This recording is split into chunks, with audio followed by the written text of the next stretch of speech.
विशुद्धि चक्र। यहाँ कंठ पर स्थित है हमारा विशुद्धि चक्र, जो 16 पेटल्स का बना है, ब्लू कलर का है, आकाश तत्व का है। और कौन सा ग्रह उसे कंट्रोल करता है? बुध ग्रह कंट्रोल करता है। तो चूंकि हमारा यहाँ पर स्थित है हमारा विशुद्धि चक्र, तो वो कंट्रोल किसको कर रहा है? हमारे थायराइड ग्लैंड को कंट्रोल कर रहा है, हमारे लिम्फेटिक सिस्टम को कंट्रोल कर रहा है, जिसके कारण हमारे ब्रोंकाइल ट्यूब्स, हमारे लैरिंग्स, पैरिंग्स, हमारे लिम्फ नोड्स, हमारा vocal cord, food pipe, wind pipe, tonsillitis, ये सारे जो है प्रभावित हो रहे हैं। हमारा नेक प्रभावित हो रहा है, हमारा शोल्डर्स प्रभावित हो रहा है, हमारा माउथ प्रभावित हो रहा है। ये पूरा जो रीजन है, ये पूरा रीजन हमारा विशुद्धि चक्र से प्रभावित होता है। और जब ये विशुद्धि चक्र हमारा बैलेंस नहीं होता तो हमें स्पीच डिसऑर्डर्स हो जाती हैं, बिकॉज विशुद्धि चक्र हमारे कम्युनिकेशन को कंट्रोल करता है। रोल क्या है विशुद्धि चक्र का? हमारे कम्युनिकेशन को कंट्रोल करना। तो अगर विशुद्धि चक्र बैलेंस नहीं होता, हमें स्पीच डिसऑर्डर्स होते हैं, हमें हिकअप्स, बहुत हिचकी आती है, हिकअप्स आता है, हमारे इश्यूज होते हैं हमारे थ्रोट में, नेक में, माउथ में, टॉन्सिलाइटिस की प्रॉब्लम होती है। तो ये सारी प्रॉब्लम्स होती है जब हमारा विशुद्धि चक्र बैलेंस नहीं होता। अब रोल क्या है विशुद्धि चक्र का?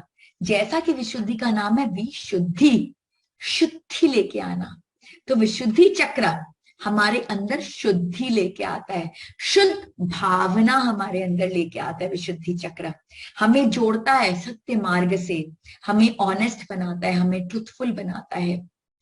तो विशुद्धि चक्र जिसका बैलेंस होता है, वो हमेशा अपने अंदर एक शुद्ध भावना के साथ जीवन को जीता है। और अगर किसी का विशुद्धि चक्र बैलेंस नहीं हुआ तो क्या होगा? अगर वो बहुत ज्यादा ओपन हो गया तो वो बहुत पुअर कम्युनिकेटर्स होते हैं, वो सुन बिल्कुल नहीं पाते, बहुत जजमेंटल होते हैं, बहुत वाचाल होते हैं, टॉकेटिव होते हैं, और जब वो बातें करते हैं उनका कोई कंट्रोल नहीं होता उनके वर्ड्स के ऊपर, उनके शब्दों पर, उनके स्पीड पर। वो झूठ भी काफी बोलते हैं और डिसऑनेस्ट होते हैं, उनके मन में शुद्धता नहीं होती, वो डिसऑनेस्ट होते हैं, वो लायर्स होते हैं, वो सत्य के मार्ग पर नहीं चल पाते। और वहीं जिनका विशुद्धि चक्र संकुचित होता है, ब्लॉक्ड होता है, वो सत्य बोलने से घबराते हैं, वो अपने अंदर की फीलिंग्स को शेयर नहीं कर पाते। जैसा जो है, वो जिस वातावरण में रहते हैं उस वातावरण के हिसाब से अपने आप को ढाल लेते हैं। उनकी आवाज भी अगर आप सुनेंगे ना तो स्टैमर करती है या स्टिफल करती है, या बहुत सॉफ्ट आवाज होती, क्वाइट आवाज होती है, आपको सुनाई भी नहीं पड़ेगा बोल क्या रहे हैं, क्योंकि वो अपने आप को एक्सप्रेस ही नहीं कर पाते। और रिश्ता किसके साथ है विशुद्धि चक्र का? खुद के साथ है। खुद यानी हमारी आत्मा। तो विशुद्धि चक्र जो है वो हमारे अंदर शुद्धता लेके आता है, और वो शुद्धता हमें जोड़ती किसके साथ है? जो हमारा सच्चा स्वरूप है। वो ये नहीं है जो आपको दिख रहा है, हमारा सच्चा स्वरूप बहुत डीप है हमारे अंदर, 5 शरीरों के अंदर है, आनंदमय कोश के अंदर है, और वो है हमारी आत्मा। तो विशुद्धि चक्र हमें हमारी आत्मा के साथ में जोड़ता है। और मंत्र क्या है विशुद्धि चक्र का? हम हम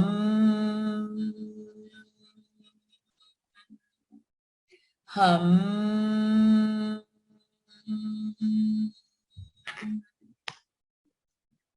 ये कुछ फोटोज हमारे थ्रोट के, हमारे थायराइड ग्लैंड के।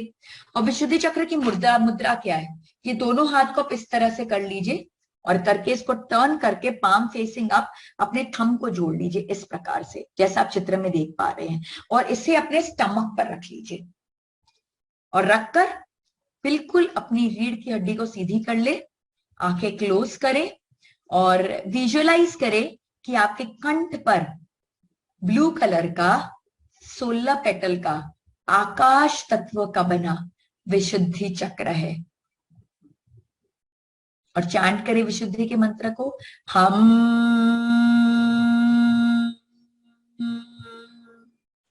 हम।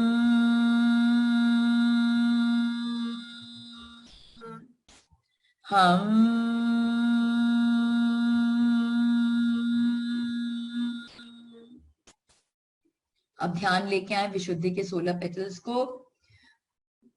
अम आम एम एम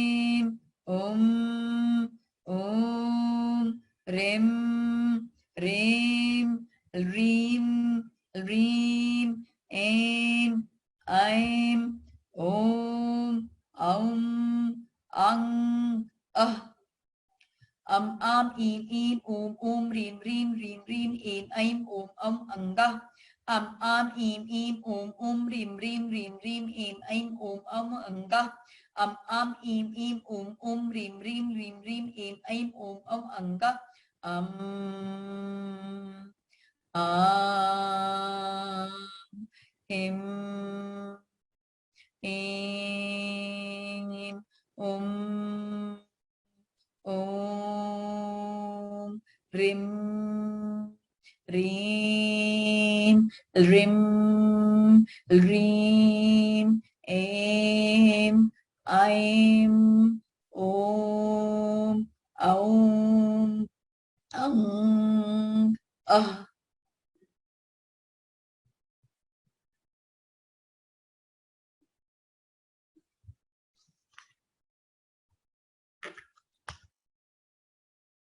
और अब गाइडलाइंस फॉर बैलेंसिंग विशुद्धि।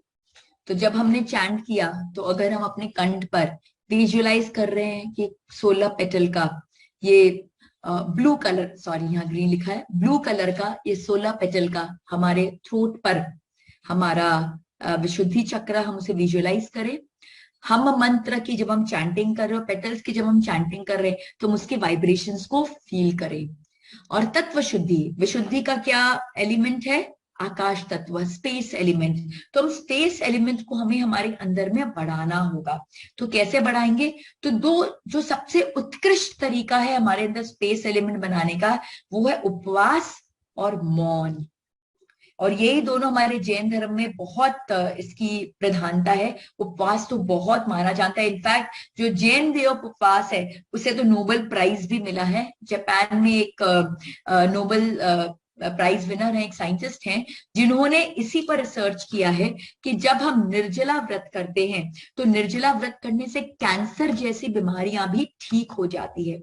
क्योंकि हमारे बॉडी में सेल्स है, और वो जो कैंसर में क्या होता है कि नेगेटिव सेल्स हमारे बॉडी में क्रिएट हो जाते हैं, और जो बढ़ते जाते हैं अनकंट्रोलेबली, वो बढ़ते जाते हैं। और जब हम उपवास करते हैं और हम उनको भोजन फीड नहीं करते, तो क्या होता है? ऑटोफैगी होती है। वो जो सेल्स है उनको भोजन प्राप्त नहीं होता, और वो भोजन और हमारी बॉडी जो है उन्हीं का भक्षण करना चालू कर देती है। तो जितने भी नेगेटिव एंटिटीज हैं उनका भक्षण होने लग जाता है, जिसके कारण हमारी बीमारियां ठीक हो जाती है। तो फास्टिंग जो है वो बहुत ही उत्कृष्ट तरीका है हमारे स्वास्थ्य को अच्छा रखने का। इनफैक्ट इंटरमिटेंट फास्टिंग, 16 घंटे का उपवास प्रतिदिन, आजकल हर health practitioner, dietitian, nutritionist suggest कर रहा है। और वेट लॉस में तो इसके बहुत अमेजिंग रिजल्ट्स है। क्योंकि वेट गेन क्यों होता है? क्योंकि वेट गेन इसलिए होता है क्योंकि हमने अपने बॉडी को भर दिया है, खाने से भर दिया है, जो डाइजेस्ट ही नहीं हो पा रहा है। तो अगर हम अपने शरीर को 16 घंटे का विंडो देते हैं, टाइम पीरियड देते हैं, तो उससे क्या बेनिफिट मिलता है हमें? हमारा फूड प्रॉपर्ली डाइजेस्ट हो जाता है। जब फूड प्रॉपर्ली डाइजेस्ट हो जाता है तो वो एनर्जी में कन्वर्ट हो जाता है, मोटापा पे कन्वर्ट नहीं होता। तो इट इज वेरी इंपॉर्टेंट कि हम 16 घंटे का उपवास करें। और हमारा जो जैन धर्म है वो भी इसी सिद्धांत पे आधारित है, रात्रि भोजन का त्याग। तो हमें 6, 6:30 बजे, मैक्सिमम 7 o'clock के अंदर में अपना भोजन फिनिश कर लेना चाहिए, और अगले दिन 10 बजे के पहले हमें कुछ खाना नहीं चाहिए। तो इस तरह से हम 16 घंटे का उपवास करें, या हम वीकली, फोर्टनाइटली, जो भी हमारी शक्ति हो, हम सक्षम हो जो करने में, हमें 24 घंटे का हमें जरूर से जरूर निर्जला उपवास तो करना ही चाहिए। उससे हमारा स्पेस एलिमेंट बढ़ता है। और दूसरा जो बहुत इंपॉर्टेंट तरीका है स्पेस एलिमेंट, आकाश तत्व को बढ़ाने का, वो है मौन। तो मौन क्या होता है? मौन यानी बातें नहीं करना। तो बहुत लोग मौन लेते हैं, लेकिन क्या करते? कॉपी पेन ले लेते हैं और मुंह से बात नहीं करते, बट लिख लिख के लोगों से बात करते रहते हैं, या इशारों में बात करते रहते हैं। तो ये तो उल्टा और प्रॉब्लमैटिक हो गया, क्योंकि मौन लेके हम क्या करना चाह रहे हैं? हमारा पर्पस क्या मौन करने का? हमारा पर्पस मौन का ये है कि हम अपने थॉट्स को कैसे कंट्रोल कर सके। तो मौन सिर्फ बाहरी मौन नहीं है कि मुंह से क्या बोल रहे हैं, सिर्फ उसका मौन नहीं है। मौन हमारे अंदर के थॉट्स का भी है। और सही मौन वही है कि हम अपने अंदर के थॉट्स को, अपने सारे 5 सेंसेस हैं उसको हम इनवर्ट बना सके, प्रत्याहार कर सके, इनवर्ट बना सके। और जब हम अपने 5 सेंसेस को प्रत्याहार करते, इनवर्ट बनाते हैं, तो हमारे थॉट्स अपने आप कम हो जाते हैं। तो मौन सिर्फ मुंह से बात करने का मौन नहीं होता, थॉट्स को भी कंट्रोल करना, उन्हें कम से कम करवाना बहुत वही इंपॉर्टेंट मौन है। तो जब हम इस तरह से मौन साधना में जाते हैं, अपने थॉट्स को धीरे धीरे रिड्यूस करते जाते हैं, अपने 5 इंद्रियों में नहीं भटकते, उन्हें इन्वर्ट लेके जाते हैं, तो हमारा स्पेस एलिमेंट जो है वो बढ़ता है। फिजिकल हेल्थ, ये कंट्रोल करता है हमारे लिम्फेटिक सिस्टम को, हमारे थायराइड ग्लैंड को, हमारे थ्रोट, नेक, माउथ, शोल्डर्स, ये सारे ऑर्गन्स को। और इमोशनल हेल्थ क्या है, हमारे अंदर ये शुद्ध भावना लेके आता है। विशुद्धि चक्र जिनका बैलेंस्ड है, उनकी भावनाएं बहुत शुद्ध होती है, उनके अंदर एक ट्रुथफुलनेस होता है, खुद के साथ भी और दूसरे के साथ भी। एक बहुत इंपॉर्टेंट है कि हम जब सत्य का मार्ग का अनुसरण करते हैं ना, हमारे जीवन में प्रॉब्लम्स बहुत कम हो जाती है, क्योंकि सत्य हमेशा एक है, सत्य कभी दो नहीं होता। Truth is always one and only one. मिथ्या का मार्ग बहुत है, झूठ का मार्ग बहुत है, फरेब का मार्ग बहुत है, धोखे का मार्ग बहुत है, लेकिन सत्य का मार्ग सिर्फ एक है।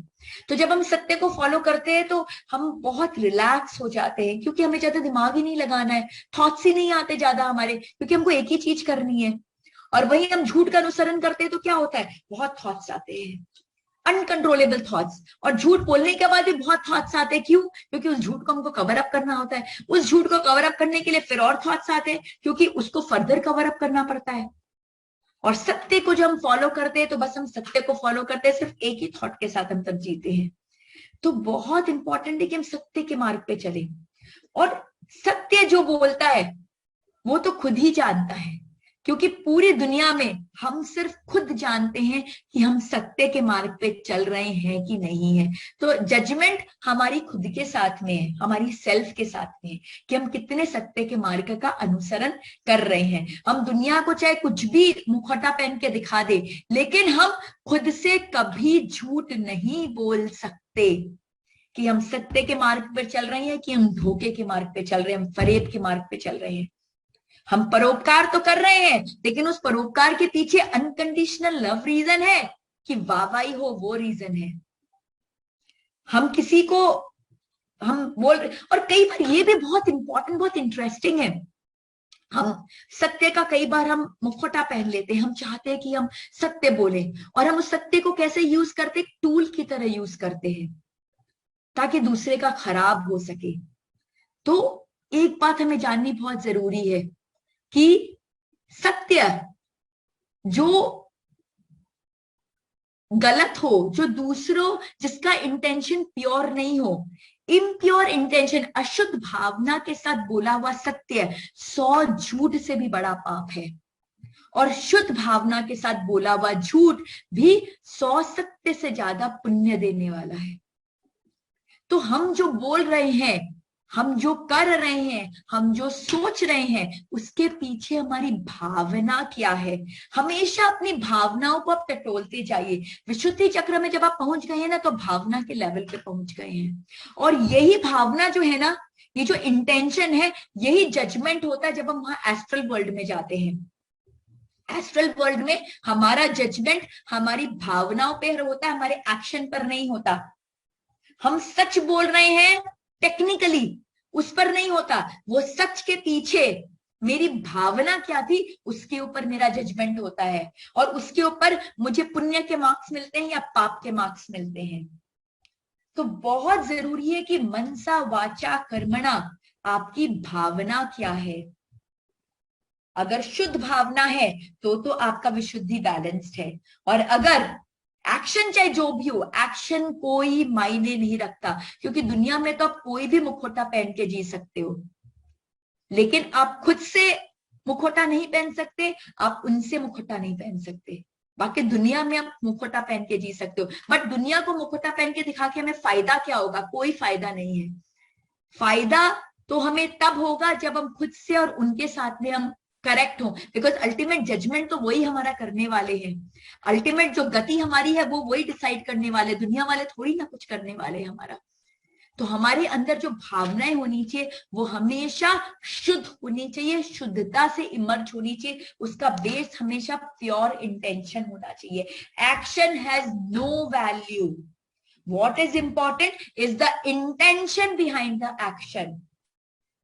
हम जो कार्य कर रहे हैं उसका कोई वैल्यू नहीं है, क्या इंपॉर्टेंट है उस कार्य के पीछे मेरी भावना कैसी है। और वो भावना को सिर्फ जज कौन कर सकता है, आप खुद कर सकते हो, दुनिया में और कोई उस भावना को जज नहीं कर सकता। आपकी अंतरात्मा जानती है कि आपकी भावना उस सत्य को बोलने के टाइम क्या थी या उस झूठ को बोलने के टाइम क्या थी। आप अपने आप से कभी झुटला नहीं सकते, अपने आप को कभी धोखा नहीं दे सकते। So it is very important कि आप एक प्योर इंटेंशन की भावना रखें और उस शुद्ध भावना के साथ एक ट्रूथफुलनेस, एक ऑनेस्टी का जीवन जिए। और अपने इनर कॉन्शियस के साथ आप हमेशा इन टच रहें, अपनी अंतरात्मा के साथ हमेशा जुड़े रहें आप। अब वर्ल्डली अचीवमेंट क्या दिलाता है हमारा विशुद्धि चक्र, good communication skills, both speaking and listening. तो जो बहुत अच्छे वक्ता होते हैं, प्रभावशाली वक्ता, सिर्फ स्टाइल नहीं, आजकल बहुत स्टाइलिश वक्ता बहुत आ गए, इतना अमेजिंग बॉडी लैंग्वेज होता है, ऐसा एक्सेंट होता है कि लगता है वाह वाह वाह। बट वक्ता वो है जो दिल को छू ले, जिसकी बातें सुन के आपकी अंतरात्मा हिल जाए, जिसकी बातें सुन के लगे कि यस मुझे ये करना ही होगा। तो जो वक्ता आपके जीवन को टच कर ले, आपकी अंतरात्मा को टच कर ले, वही वक्ता सही वक्ता है। और वो वक्ता कैसा वक्ता है, जिसकी विशुद्धि जागृत है, जिसकी विशुद्धि जो है एकदम शुद्ध है, बैलेंस्ड है।